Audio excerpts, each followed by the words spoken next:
I've always hated their band.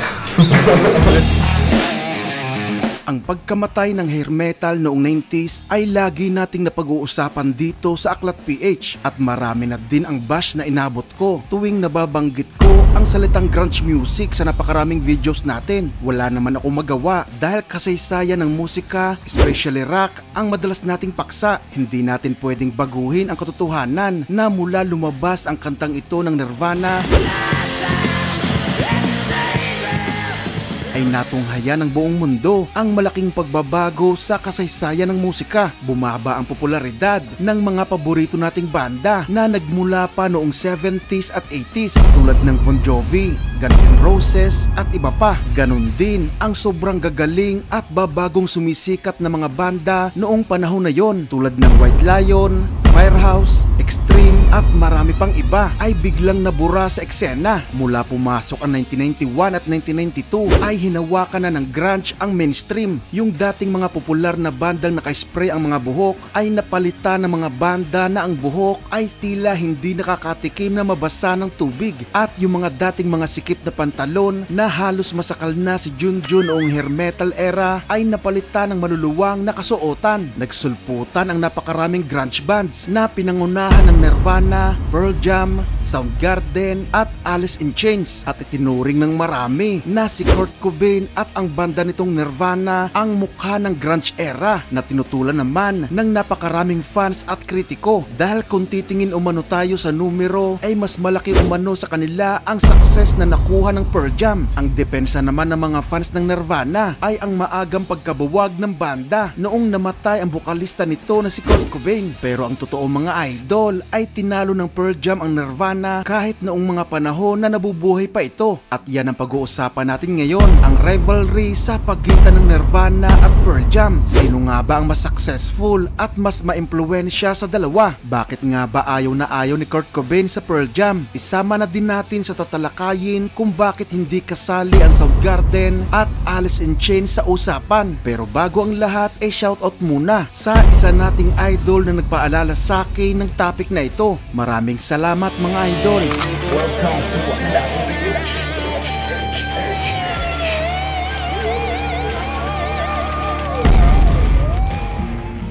Ang grunge mga idol ay salitang ginamit para ilarawan ang napakaraming alternative bands na biglang nagsulputan noong late 80s to early 90s na lahat ay nagmula sa Seattle. Pinangunahan nga ito ng Nirvana, Soundgarden, Pearl Jam, Alice in Chains at iba pa. Pero sa totoo lang mga idol, ibang-iba ang style ng tugtugan ng Pearl Jam sa Nirvana. Ang Nirvana kasi yung tunay na pwede mong ilarawan sa tugtugan ng grunge. Heavy ang tunog, raw at pinaghalong impluensya ng metal at punk, samantalang malinis at pulido naman ang tunog ng Pearl Jam na classic rock naman ang impluensya ng mga ito. Pero dahil galing din sila sa Seattle ay napasama sila sa parehas na kategorya, napasama sila sa pagsikat ng grunge music. Unang nabuo ang bandang Nirvana noong 1987, samantalang nabuo naman noong 1990 ang Pearl Jam. Ganun pa man ay halos sabay namang sumabog ang kanilang kasikatan noong 1991 sa paglabas ng album ng Nirvana na Nevermind noong September 24, 1991 na bumenta ng 10 milyong kopya sa US ay tinapos nito ang glam o hair metal era. Kaya ang debut album ng Pearl Jam na naunang i-release noong August 27, 1991 ay bigla na ring lumakas ang benta na umabot pa nga mga idol sa 13 million copies sa US. Kung titingin tayo sa numero, una pa lang ay lamang na talaga ang Pearl Jam. Pero pinapaalala ko lang mga idol na lumaki na lang ang benta ng album ng Pearl Jam na 10 dahil sa epekto ng kasikatan ng Nevermind ng Nirvana at nakabenta pa ito ng mahigit ng 10 milyon noong makalipas pa ang 10 taon. Kung maitatanong mo naman kung gaanong katindi ang tagumpay ng Nevermind ng Nirvana, pinaghalong Pinagharian lang naman ito ang Billboard 200 at inilagay lang sa number 2 ang Dangerous na album ni Michael Jackson, isang malaking tagumpay na nagbukas ng pinto sa mga bandang mula sa Seattle. Biglang napansin ang mga ito na kung dati ay nagtitiis lang sila sa underground, biglang naging interesado sa kanila ang mga major record labels. At napaswerte nga dito ang Pearl Jam dahil halos sabay na sabay ang pag-release ng debut album ng mga ito sa biglang pagsikat ng Nirvana. At dahil silang dalawa ang nasa tuktok ng biglang pagsabog ng grunge music, hindi na rin naiwasan na magkaroon ng matinding rivalry sa pagitan ng dalawang banda. Nagsimula ito sa interview ni Kurt Cobain na noong panahon na yon mga idol ay naririndi na ito sa napakaraming tanong tungkol sa paggamit niya ng droga. Doon na lang halos nakafocus ang media sa kanyang bisyo. Kaya para iligaw o ibahin ang issue ay naisipan nitong patungan ng mas interesadong kontrobersya. Nagbigay ito ng komento tungkol sa mga kapwa niya banda na galing sa Seattle. Sinabi nito na okay sa kanya ang Soundgarden dahil kilala at gusto niya ang mga ito, pero iba umano ang Alice in Chains at Pearl Jam na tinawag nitong mga sumakay lang sa alternative bandwagon o sumakay lang umano ang mga ito sa kanilang kasikatan. Dinagdag pa nito na ang mga bandang ito umano ay mga dating sobrang fans ng mga bandang gumagamit ng hairspray, tapos bigla-bigla umano ay tumigil na sa pagbasa ng kanilang buhok. Nagsuot na rin ng flannel shirts at lumipat mula sa ibang parte ng US patungong Seattle para lang umano masabi na taga doon din sila. Tinarget kasi talaga mga idol ang lugar na yon ng mga recording companies. Sinabihan din nito ang Pearl Jam bilang mga careerist o mga taong gagawin ang lahat para magtagumpay. Hindi pa yun natapos doon dahil tahasan din niyang tinira ang Pearl Jam ng live sa Lollapalooza. Mga pahayag na sapat na para pagfestahan ang mga ito ng media at syempre ay mas palakihin pa ang issue. Pero kalauna naman mga idol, makalipas lang ang ilang panahon ay binawi naman ni Kurt Cobain ang mga nasabi dahil nakilala na nito ang bokalista ng Pearl Jam na si Eddie Vedder. Ayon dito ay mabuting tao si Eddie. Katunayan ay hindi ito pumatol kahit masama pa ang kanyang mga sinabi. Sumang-ayon lang si Eddie mga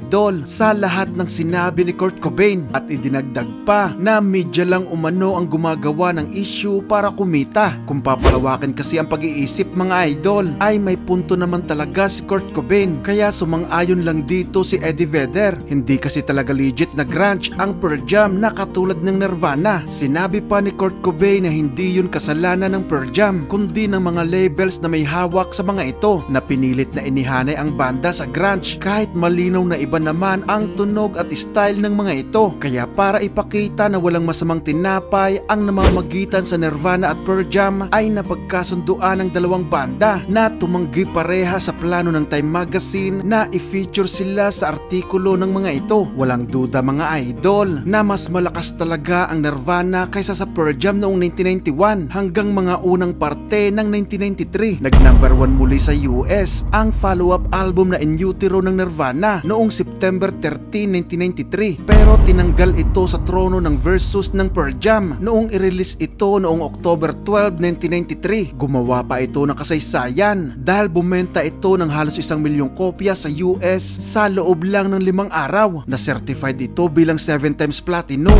samantalang 5 times platinum naman ang sa Nirvana ng In Utero. Kaya napakalinaw na sa panahon na yon ay nalampasan na talaga ng Pearl Jam sa kasikatan ang Nirvana. Ganun pa man ay naputol na ang pagkukumpara sa dalawang banda noong pumanaw si Kurt Cobain noong April 5, 1994, pero nanatili naman sa alaala ng marami ang nangyaring rivalry sa pagitan ng dalawang banda. Nagkaroon pa ng karagdagan na 9 na studio albums ang Pearl Jam at 4 sa mga ito ay muling nag-number 1 sa Billboard 200. Sa kabuuan mga idol ay nakabenta ang Nirvana ng 75 million records sa buong mundo, samantalang mahigit sa 100 milyong records naman ang sa Pearl Jam na sobrang aktibo pa rin hanggang sa ngayon. At para naman sa impormasyon ng mga tagahanga ng Soundgarden at Alice in Chains na siguradong mag-aapila sa videong ito, bumenta nga lang ang dalawang bandang ito ng parehas na 30 million records. Kaya sobrang linaw na Nirvana at Pearl Jam talaga ang naging pinaka-successful na banda sa era ng grunge music noong 90s. Ang Nirvana ang nagbukas ng pinto para sa lahat at walang duda na karapat dapat natawag yung mukha ng era na yon. Nawala na si Kurt Cobain at nanatili naman sa industriya ng musika ang Pearl Jam. Nagkaroon sila ng mahabang panahon para mas i-develop pa ang kanilang tugtugan at nakaranas ng mas maraming success na naging dahilan para malampasan na nila ang nakuhang tagumpay at kasikatan ng Nirvana. Ang tanong, sino nga ba sa dalawa ang naging pinaka-maimpluwensya? Syempre, ang sagot dito ay iba-iba. Depende sa kung sinong tao ang tatanungin. Pero sa mga nabasa ko mga idol, ay isa lang ang sinang-ayunan ko. Ang opinyon ni Tom DeLonge ng Blink-182 na sinabing naging mas maimpluwensya ang Pearl Jam. Kung papakinggan at papanoorin mo ang boses at performance ni Kurt Cobain at Eddie Vedder,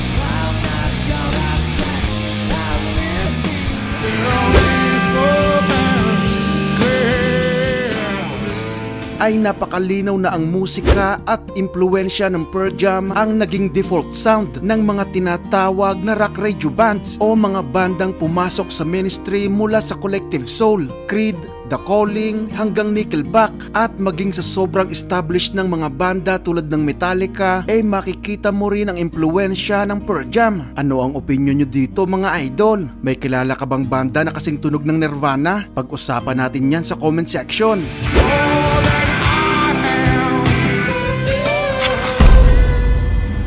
Nagustuhan mo ba ang video natin ngayon? Kung oo, ay huwag mong kakalimutang mag-subscribe at i-click ang notification bell para lagi kang updated sa mga bagong kwento na tatalakay sa mga paborito mong banda. Paki-like na rin itong video bilang suporta sa ating channel. Maraming salamat sa inyong panonood.